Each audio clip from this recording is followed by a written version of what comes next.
stop scrolling. I mean it. Put your damn phone down and pay attention, because what I'm about to tell you is the biggest geopolitical shift in 40 years. And if you click away to watch another stupid dance video or whatever the hell is trending now, you deserve to stay ignorant about why gas prices are about to explode and why we might finally be done with the endless wars in the Middle East.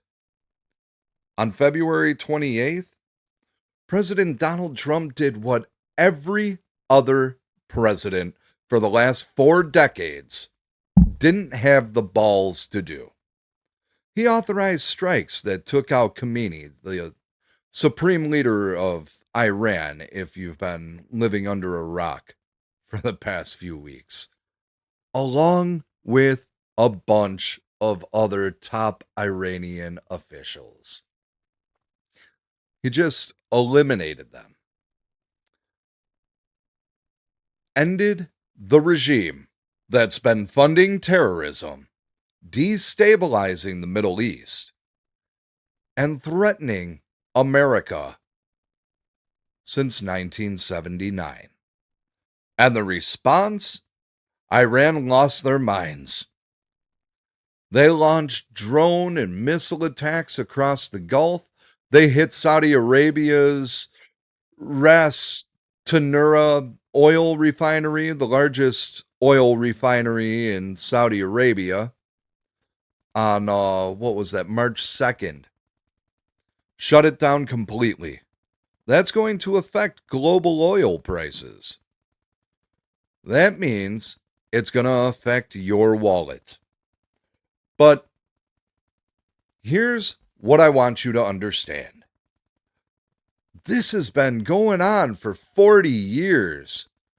And the strikes that we've done on Iran have been coming for 40 years. 40 years of weak presidents who didn't have the courage to actually deal with Iran. 40 years of American soldiers dying in the Middle East conflicts because we've been playing games instead of eliminating the actual source of the problem. Trump ended that in one strike, took out the leadership of the world's #1 state sponsor of terrorism. And I'm going to spend the next 60 to 90 minutes explaining why this is the best thing that could have happened. Why every other president failed to do it. How Democrats have kept us dependent on Middle East oil because of their own corruption. Why Israel's control of global affairs is the real problem, and why Saudi Arabia needs to step up as the new leader of the Middle East so we can finally focus on actual threats, China and Russia, instead of being stuck in this hellhole for another 40 years. This is it. This is the conversation about what's really happening and why it matters. So, sit down, shut up, and actually pay attention for once. Courage, compassion, faith, freedom, truth. Welcome to Courage in the Darkness with your host, Philip Roberts. It's time to awaken America.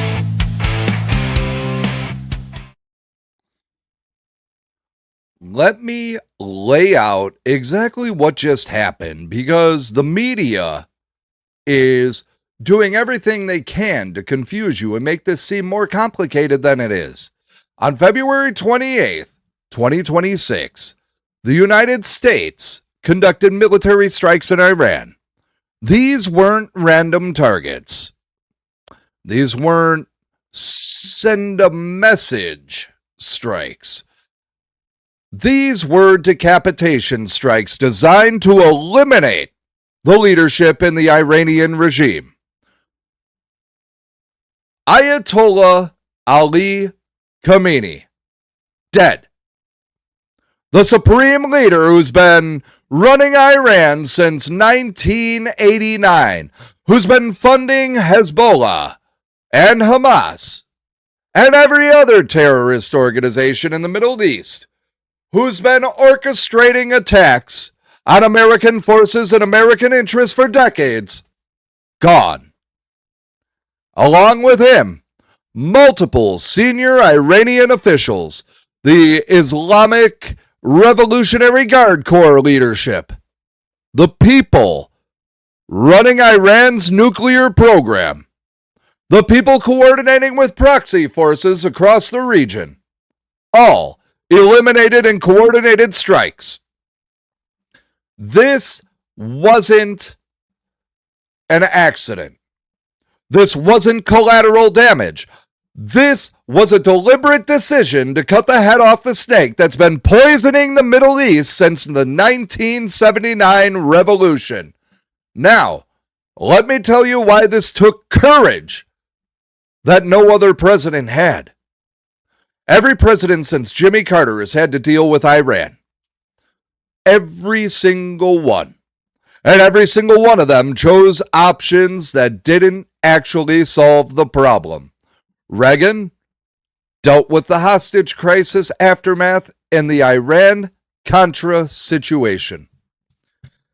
He didn't eliminate the regime. Bush Sr. had the opportunity during the Gulf War, didn't take it. Clinton watched as Iran funded terrorism throughout the 90s, did nothing. Bush Jr. invaded Iraq and Afghanistan, countries on either side of Iran, and somehow never dealt with Iran itself, which was funding insurgents killing American soldiers in both countries. Obama gave them billions of dollars in the Iran nuclear deal, actually paid them, sent pallets of cash to the regime that chants death to America, gave them sanctions relief, helped them fund more terrorism. Trump, in his first term, pulled out of that disastrous deal. He took out Soleimani, the head of the Quds force, who was orchestrating attacks across the region. But the regime stayed in power. Biden went back to appeasing them, tried to restart the nuclear deal, gave them more money, allowed them to keep funding proxies, allowed them to keep developing their nuclear program. And now Trump, back in office, has done what none of them would do: eliminate the regime and the regime leadership and force a fundamental change in Iran. Why didn't the others do it? Because they lacked courage. They lacked vision. They were afraid of the consequences, afraid of the response, afraid of taking decisive action that might be controversial. Trump doesn't care about being controversial. Trump doesn't care what people have to say. He only cares about results. He cares about actually solving problems instead of managing them. For 40 years, American foreign policy in the Middle East has been about management. Contain Iran, negotiate with Iran, sanction Iran, give them incentives, give them money, try to moderate their behavior. None of it worked. Iran kept funding terrorism, kept developing nuclear weapons, kept threatening Israel and Saudi Arabia and American interests, kept killing Americans through their proxy wars. Management doesn't work with regimes that are ideologically committed to your destruction. Negotiation doesn't work with people who view compromises as weakness. Money doesn't moderate people who use it to fund more attacks. The only thing that works is eliminating the regime, forcing regime change, making it impossible for them to continue what they've been doing. And that's exactly what Trump did. That's what took courage. That's what no other president was willing to do. And yes, there are consequences. Iran responded with attacks. They hit the refinery in Saudi Arabia. They launched drones and missiles across the region. They're trying to disrupt oil production and global energy markets. But here's what you need to understand. Those consequences were always coming. Iran was always going to escalate. The question was whether we'd face that escalation from a position of strength with their leadership dead and their regime in chaos, or from a position of weakness with them fully in control. You know what? Trump chose strength.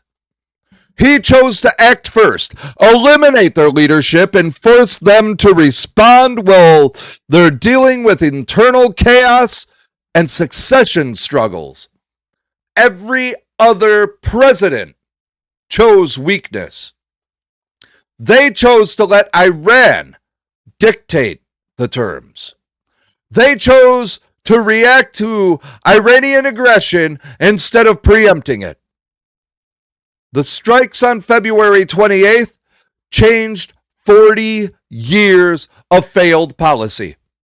They ended the cycle of appeasement and management. They put Iran on the defensive for the first time since 1979. And despite all the hand-wringing from Democrats and the media, despite all the predictions of World War III and disaster, what's actually happening is that the Iranian regime is collapsing. Their leadership is dead. Their command structure is in chaos. Their ability to coordinate attacks is compromised. This is what victory looks like. This is what happens when you have a president with the courage to actually solve problems instead of managing them forever. Trump didn't start this war. Iran has been at war with America since 1979. He's finishing it. And it's about damn time. Now, let me address something that most people are too scared to talk about. Israel's role in all of this and why they're actually the number one problem in global affairs today. I know what you're thinking. Oh no, he's going to criticize Israel. He must be anti-Semitic. Save it. I don't care about your programmed responses. I care about truth. And the truth is that Israel controls more of global policy than any other nation and demands that everyone bows to them like they're on some kind of pedestal. I'm not scared to say it. Let's start with the facts. Israel has been bombing Iranian targets for years. They've conducted countless strikes in Syria, in Iraq, in Iran itself. And every time they do it, America is expected to support them. defend them, and deal with the consequences. Iran bombed Israel in this current conflict. You know what my response is? I don't really care. Israel can handle themselves. They've got one of the most advanced militaries in the world. They've got nuclear weapons. They've got the Iron Dome. They don't need American soldiers dying to protect them. But somehow, American foreign policy in the Middle East has been shaped for decades around protecting Israel's interests. We give them billions of dollars in military aid every year. We veto every UN resolution that criticizes them. We fight wars that primarily benefit their security while American soldiers pay the price. And you're not allowed to question it. You're not allowed to ask why American taxpayers fund their defense while we've got crumbling infrastructure at home. You're not allowed to point out that our Middle East policy is shaped more by what Israel wants than what America's interests require. If you raise these questions, you get called anti-Semitic. You get accused of hating Jews. You get targeted by lobbying organizations that'll try to destroy your career. I don't hate Jews. I'm talking about a government and its influence on American policy. And I'm not going to be silenced by accusations designed to shut down legitimate questions about why one small, insignificant country has so much control over American foreign policy. Israel treats America like a servant. Like we exist to do their bidding. Like our military is their military, and our resources are their resources. And American politicians on both parties fall all over themselves and pledge loyalty to Israel before they pledge loyalty to American interests. Why? Follow the money. Look at who donates to political campaigns. Look at who controls major lobbying organizations. Look at who shapes media narratives about the Middle East. Look at who is the power to make or break political careers based on whether you support their agenda. Israel has built a system where American politicians know they can't get elected or stay in office if they oppose Israeli interests. So they don't. They bow down. They pledge allegiance. They commit to funding Israeli defense no matter what it costs American taxpayers. This ain't how foreign policy is supposed to work. American policy should be about American interests. Our military should be used to protect American security, not to fight proxy wars for another country's regional dominance. And before anyone starts screaming, let me be clear. I'm not saying Israel doesn't have the right to exist or defend itself. They absolutely do. What I'm saying is they need to do it on their own dime with their own military, not ours. We've been stuck in the Middle East for 40 years because of commitments to Israel. We've invaded Iraq partly to eliminate the threat to Israel. We've fought in Afghanistan and Syria and dealt with Iran primarily because of Israel's security concerns. American soldiers have died. American taxpayers have spent trillions of dollars, all to protect Israeli interests. Well, we're told we can't afford healthcare, infrastructure, education, or anything else Americans actually need. This has to stop. Israel needs to stand on its own. They're a wealthy country with advanced technology and a capable military. They don't need to control American foreign policy. They don't need American soldiers fighting their battles. And American politicians need to start putting American interests first, instead of treating Israel like they're our overlords. The strikes on Iran, those were coordinated with Israel. Of course they were. Israel has been pushing for regime change in Iran for years. They've been conducting their own strikes. They've been trying to get America to do the heavy lifting of eliminating Iran so they don't have to do it. And Trump just did it. He eliminated the Iranian regime leadership, which serves Israeli interests. I'm not saying that it was wrong. Iran needed to be dealt with.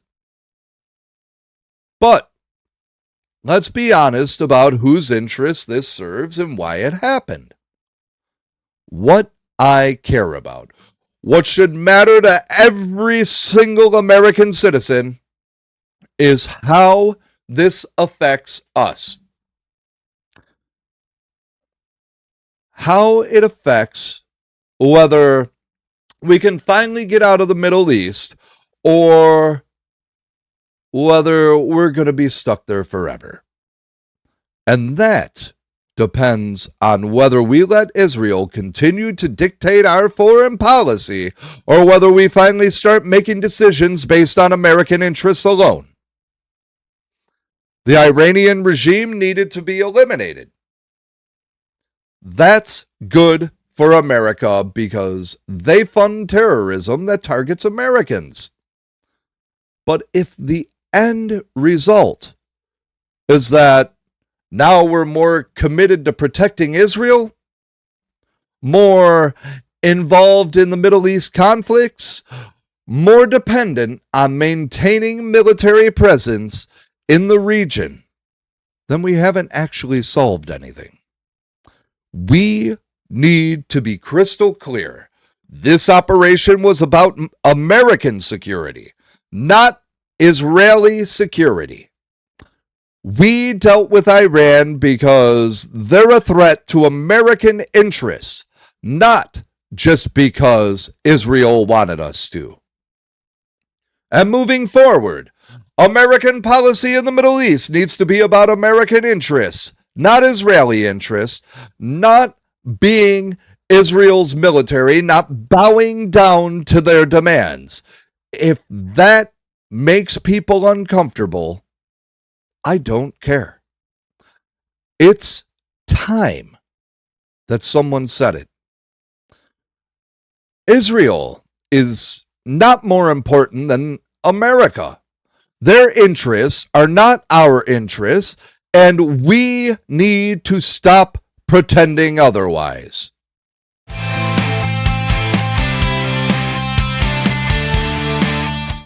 Now let's talk about why gas prices are about to explode and whose fault that is. Democrats and their corruption involving Saudi oil. Iran hit the Ras Tanura refinery in Saudi Arabia on March 2nd. This is the largest oil refinery in Saudi Arabia. It processes millions of barrels per day. and now it's shut down. That means less refined oil products hitting global markets. That means higher prices for gas, diesel, heating oil, everything derived from petroleum. That means you're going to have to pay more at the pump, more for transportation, more for everything that depends on fuel. And whose fault is that? Democrats, who have spent decades blocking American energy independence. We have the oil. We have the natural gas.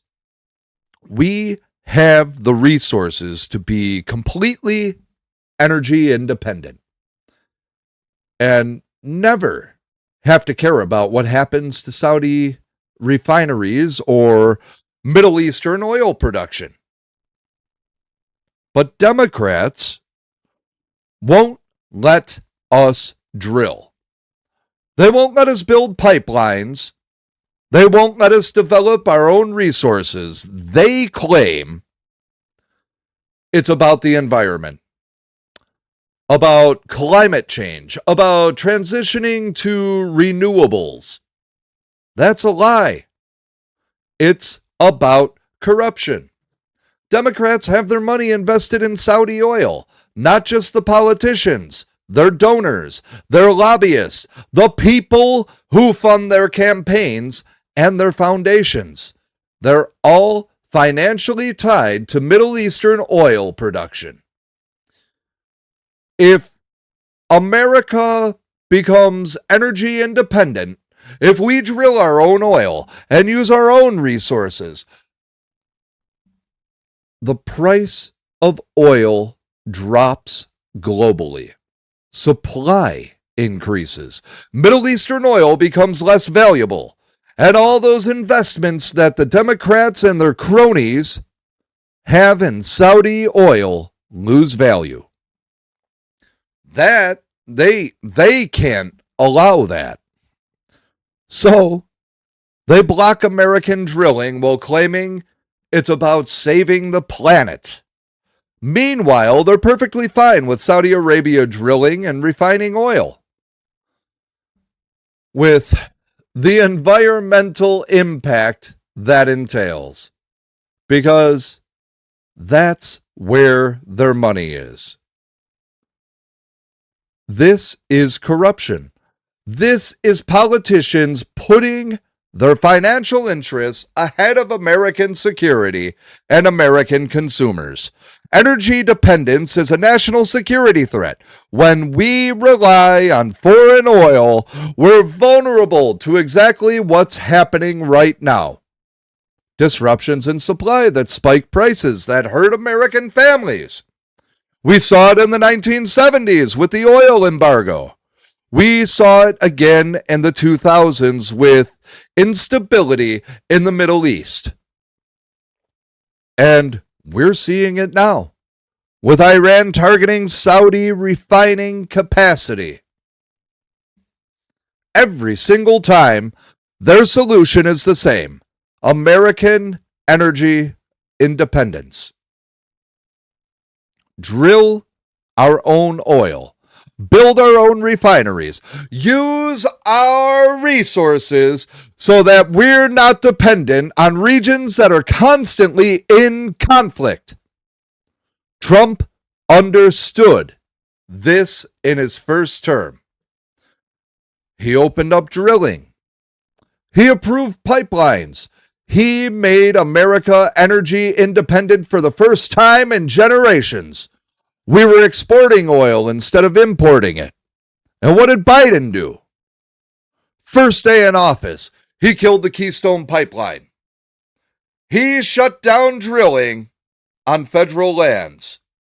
He made it harder to get permits for new energy. He did everything possible to make America dependent on foreign oil again. Why? Because his donors wanted it.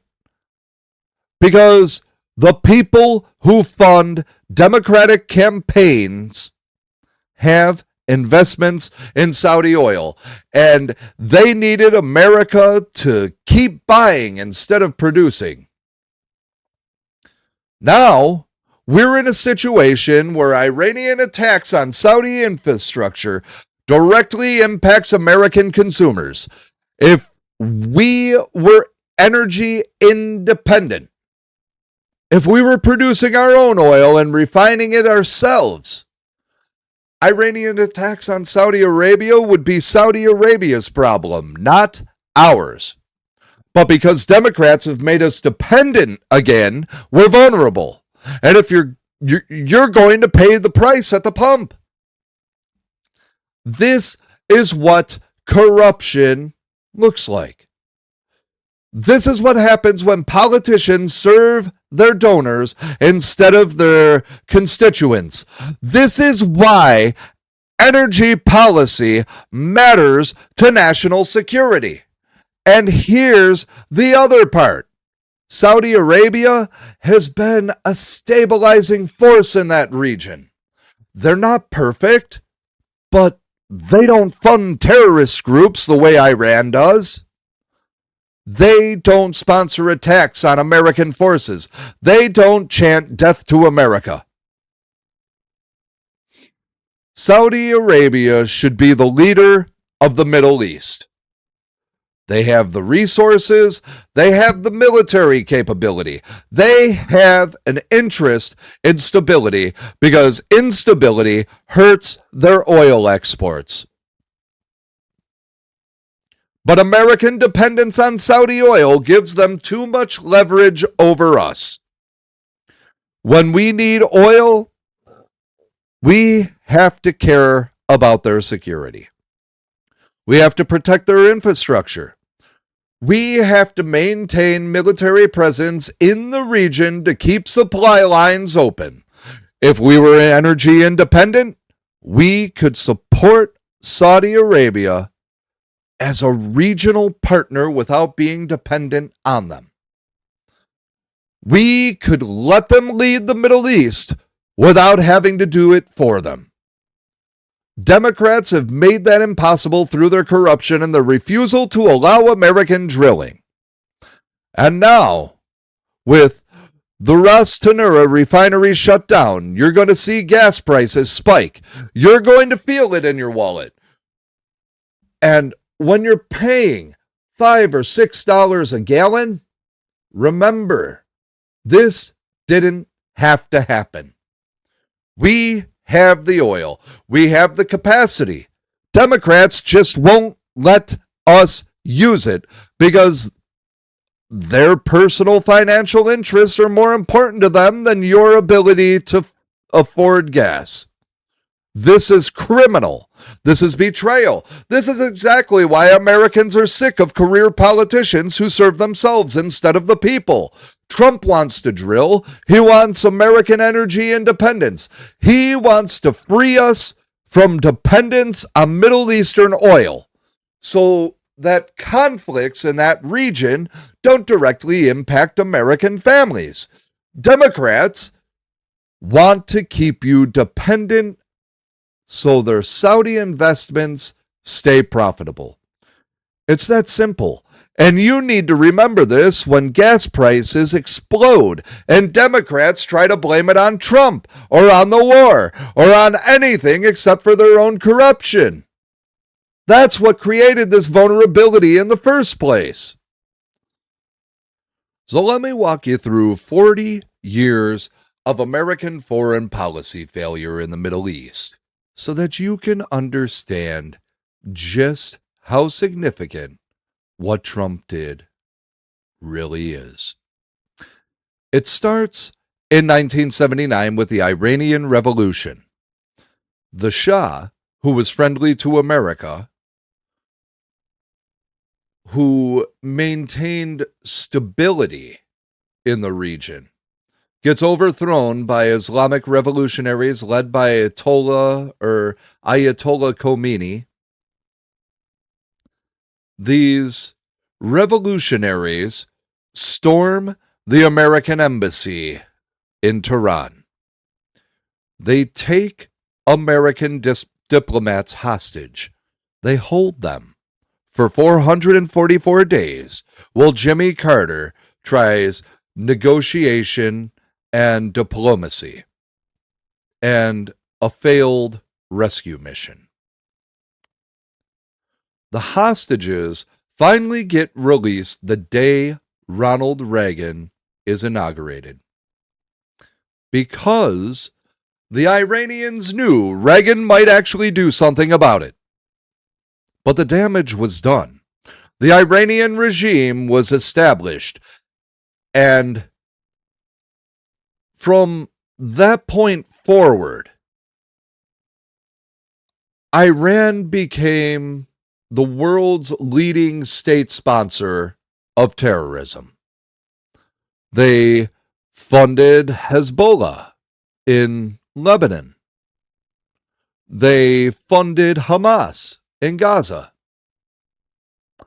They funded Shia militias in Iraq.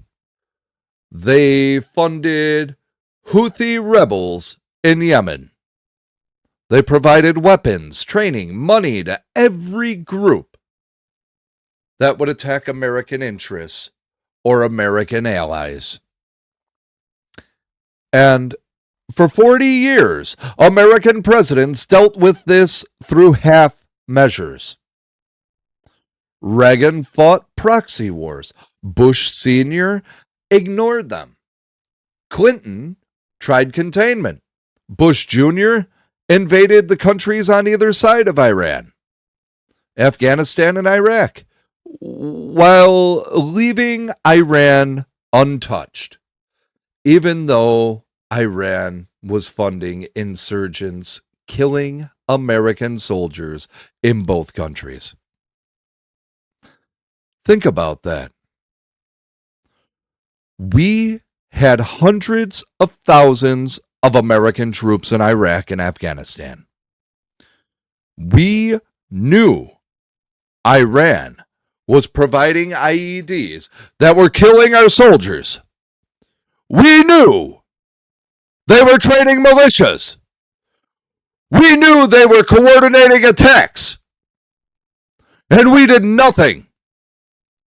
We stayed in Iraq and Afghanistan fighting insurgents while the country funding and coordinating those insurgents got a free pass. Why? Because our military leaders and political leaders said taking on Iran directly would be too expensive, too complicated, too risky. Better to fight the proxy wars forever than to actually eliminate the source. That's 40 years of thinking. That's the mentality that got thousands of Americans killed for nothing. That's why we've been stuck in the Middle East instead of focusing on real threats like China and Russia. Obama made it even worse with the Iran nuclear deal. He gave them billions of dollars. He gave them sanctions relief. He sent pallets of cash, literal pallets of American currency, loaded onto planes and sent to Iran. And what did Iran do with it? They funded more terrorism. They accelerated their nuclear program. They expanded their regional influence. They laughed at us while using our money to kill our soldiers and our allies. Trump pulled out of that disaster in his first term. He reimposed sanctions.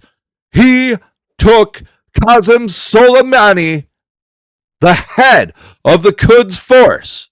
He took his ass out. He showed strength instead of weakness. But the regime stayed in power. The system stayed in place. The terror funding continued. Biden went right back to appeasement, tried to restart the nuclear deal, gave them more money, allowed them more freedom, treated them like a normal country instead of a terrorist regime.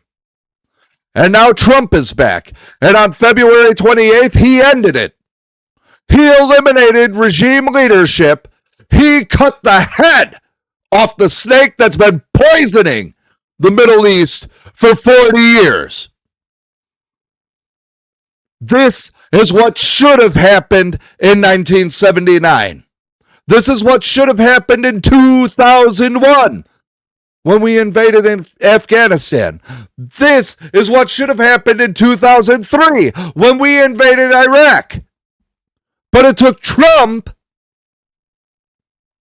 It took someone with the courage to actually solve the problem instead of managing it forever and sitting on their asses. And you know what this means? It means we can finally get out of the Middle East. For 40 years, we've had massive military presence in the region. Bases in Iraq, Afghanistan, Syria, Kuwait, Bahrain, Qatar, Saudi Arabia. Aircraft carriers in the Persian Gulf. Tens of thousands of troops rotating through combat zones. All because we were managing the Iran threat, containing Iran, protecting allies from Iran, fighting Iran's proxies. Now, Iran's regime is collapsing. Their leadership is dead. Their ability to coordinate regional activities is compromised. Saudi Arabia can step up as the regional leader. They have the military. They have the resources. They have the interest in stability. They don't fund terrorism the way Iran does. Let Saudi Arabia lead the Middle East. Let them maintain regional security. Let them deal with the remaining threats. And America can finally pivot to where we should have been focused all along. China and Russia. China is the real threat. They're building their military. They're expanding globally. They're challenging American economic dominance. They're stealing technology. They're preparing for eventual conflict over Taiwan. Russia is expansionist. They invaded Ukraine.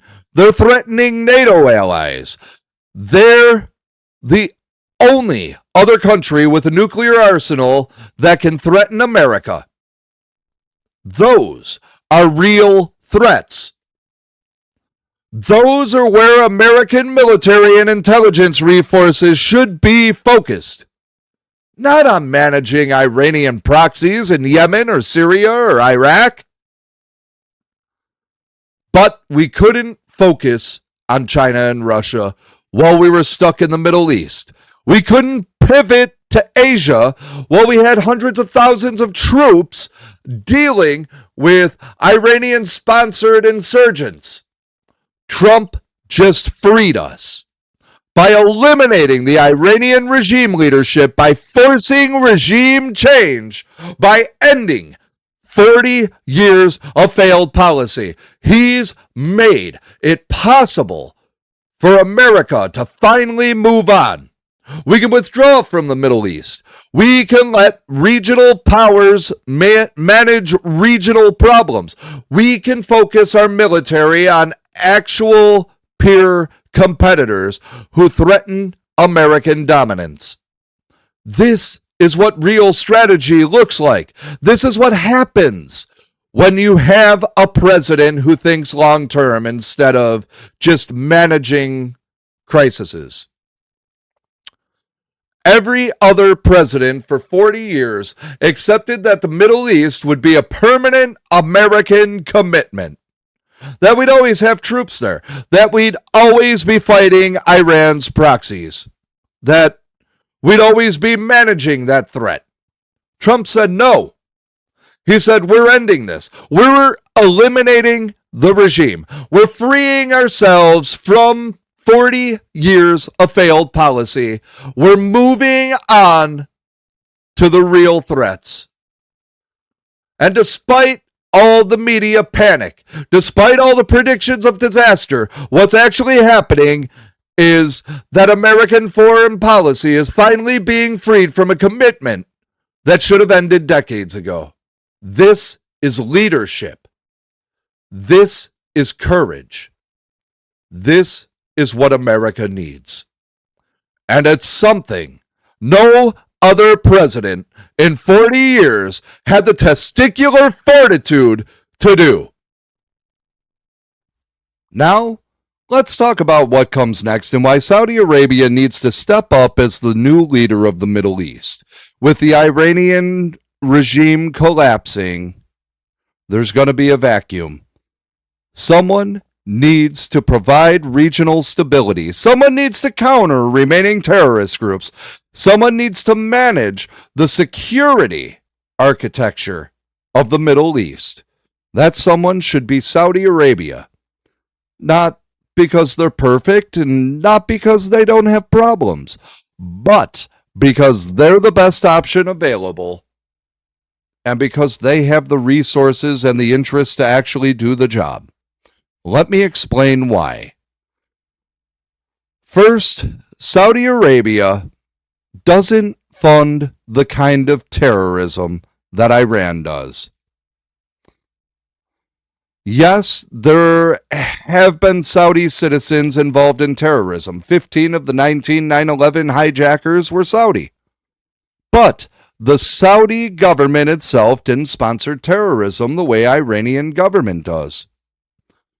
Iran's entire foreign policy has been built around funding proxy groups. Hezbollah, Hamas, Islamic Jihad, Houthi rebels, Shia militias in Iraq, all funded, trained, and coordinated by the Iranian regime. Saudi Arabia doesn't do that. They fight against these groups. They've been bombed by the Houthi rebels, backed by Iran. They've dealt with ISIS and Al-Qaeda. They're targeted by the same terrorist organizations that Iran supports. This means Saudi interests align with American interests in a way that Iranian interests never could. Both countries want stability. Both want to eliminate terrorist groups. Both want secure energy supplies and open trade routes. Second, Saudi Arabia has been a help against terrorist organizations in recent years. They've worked with American intelligence. They've conducted operations against Al-Qaeda and ISIS. They've provided funding and military support for counterterrorism. Are they perfect partners? No. Are there things about Saudi society that Americans find objectionable? Of course there is. But in terms of actual security cooperation, they've been significantly more helpful than problematic. Third, Saudi Arabia has the resources to actually lead the Middle East. They have the largest economy in the Arab world. They have modern military equipment. They have the oil wealth to fund regional security initiatives. Iran was always a destabilizing force, using their refunds to fund chaos. Saudi Arabia has an interest in stability because chaos hurts their oil exports and their economic development. A stable Middle East is good for Saudi Arabia, which means they have every incentive to actually work toward regional security instead of undermining it the way Iran did. Fourth, Saudi Arabia under current leadership is reforming. Mohammed bin Salman, has been opening up Saudi society, reducing religious police power, allowing more freedom for women, trying to diversify the economy beyond oil. It's not perfect. It's not Western democracy, but it's movement in the right direction. And it's a hell of a lot better than Iranian theocracy, where women are beaten for not wearing hijabs and homosexuals are executed. If we're going to have a regional leader in the Middle East, Saudi Arabia reforming toward moderation is a much better option than Iran spreading revolutionary Islamism. Fifth, and this one's critical, if Saudi Arabia leads the Middle East, America doesn't have to. We can partner with them without having to be responsible for everything that happens in the region. For 40 years, America has been the de facto leader of the Middle East security. We maintained the bases. We patrolled the shipping lanes. We enforced stability. We fought the wars. That's over. Trump just ended it by eliminating the Iranian regime that was the primary threat requiring American military presence. Now Saudi Arabia can step up. They can maintain regional security. They can counter remaining terrorist groups. They can partner with other Gulf states to provide stability that the region needs. And America can support them without having to do it. We can provide intelligence, we can provide weapon sales, we can maintain some presence for cooperation. But we don't have 100,000 troops deployed. We don't have to be fighting constant counterinsurgency operations. We don't have to be the ones responsible for every security problem in the region. That's the future Trump just made possible. And Saudi Arabia stepping up as regional leader is the key to making it work. But here's what Saudi Arabia needs to understand. They can't just benefit from Iranian collapse while expecting America to do all the work of maintaining regional security. They need to lead. They need to take responsibility. They need to build their military capability and their regional partnerships to the point where they can actually manage the Middle East security without constant American military presence. If they do that, if they actually step up and lead, then everyone benefits. The region gets stability. America gets to focus on real threats. Saudi Arabia gets to shape regional affairs according to their interests. But if they don't, if they expect America to keep doing the heavy lifting, well, they're just benefiting from the stability. Then we're right back where we started, stuck in the Middle East forever because no regional power is willing to take the responsibility. Trump has created the opportunity. He eliminated the Iranian regime. He freed American foreign policies from 40 years of failed commitments. He made it possible for regional powers to step up. Now, it's on Saudi Arabia to actually do it, to lead, to take responsibility, to prove that they can manage Middle East security without requiring permanent American military presence. If they can, we're finally free. If they can't, we're stuck there forever. And that's the test of the next few years, whether Saudi Arabia and other regional partners can actually provide the stability the Middle East needs, or whether the Iranian collapse just creates more chaos that pulls America back in. I think they can do it. I think Saudi Arabia has the resources and the interest to actually lead, but they have to want it. They have to commit to it. They have to build the capability and take the responsibility. That's the next chapter. And that's going to determine whether Trump's elimination of the Iranian regime actually frees America from the Middle East, or whether we're just transitioning from one endless commitment to another.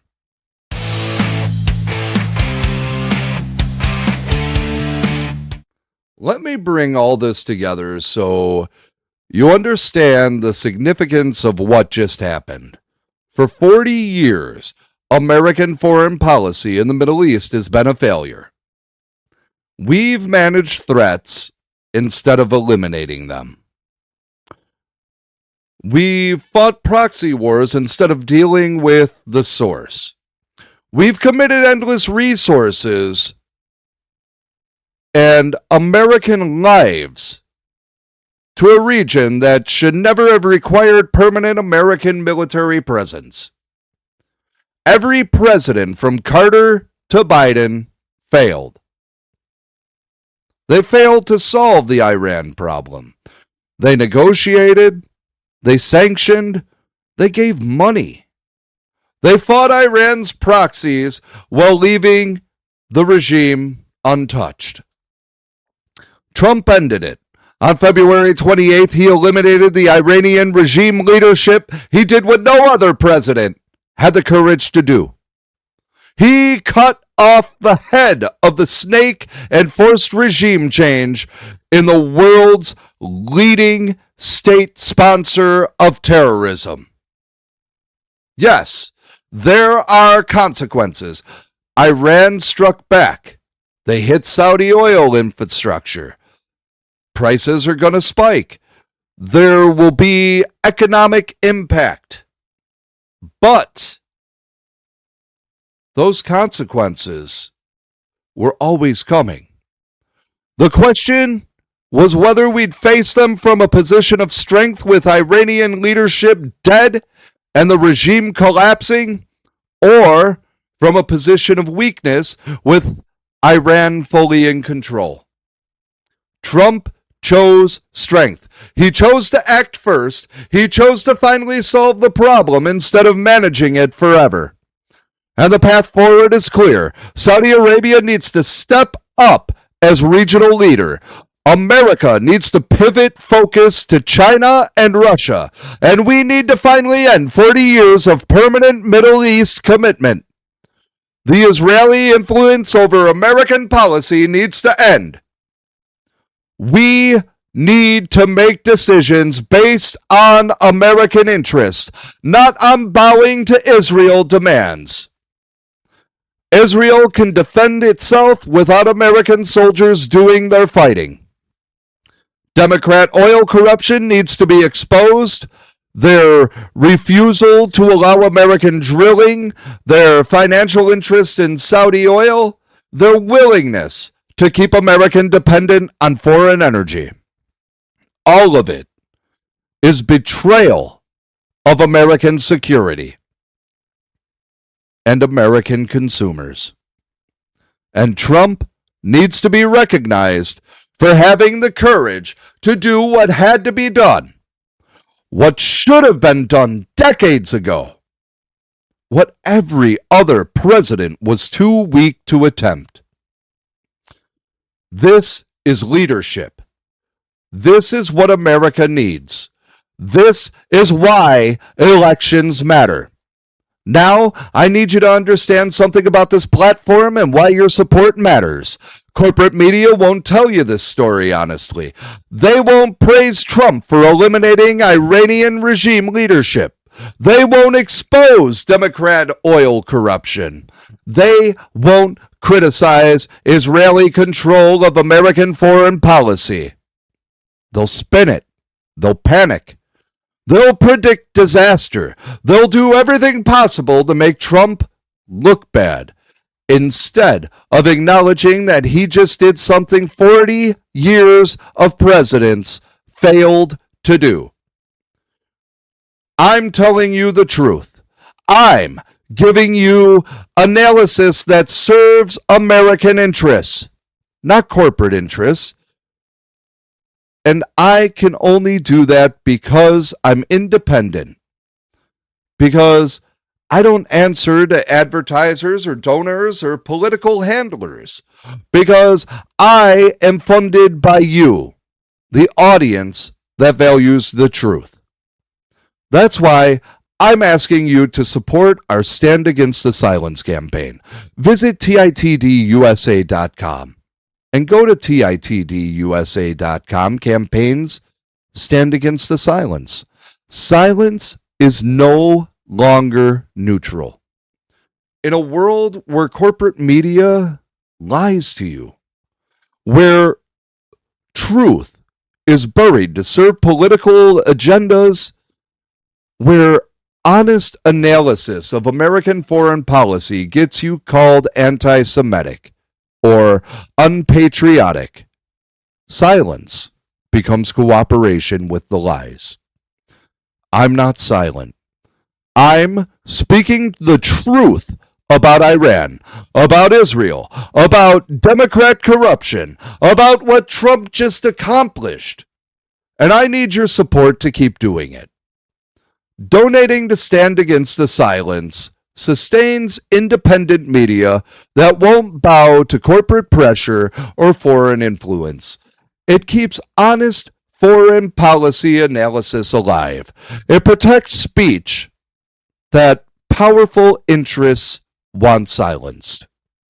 Your support says truth still matters, American interests come first, independent voices deserve to exist. You can also support Truth in the Darkness Network on YouTube, Spotify, Patreon, and Apple Podcasts. Subscribe, share the content, leave reviews, help us reach more people who are tired of corporate media lies.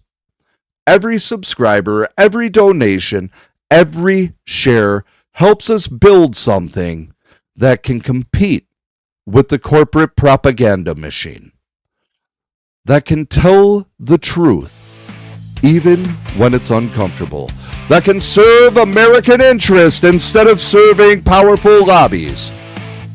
Thank you for standing against the silence. Thank you for supporting independent media that refuses to bow down. Trump just changed 40 years of failed foreign policy. He eliminated the Iranian threat. He created the opportunity for America to finally get out of the Middle East and focus on real threats. That's the truth. That's what happened, and we're going to keep telling it. Visit TITDUSA.com, support the Stand Against the Silence campaign, subscribe on YouTube, Spotify, Patreon, and Apple Podcast. Stand with us, support the mission, refuse the silence, and I'll see you next time.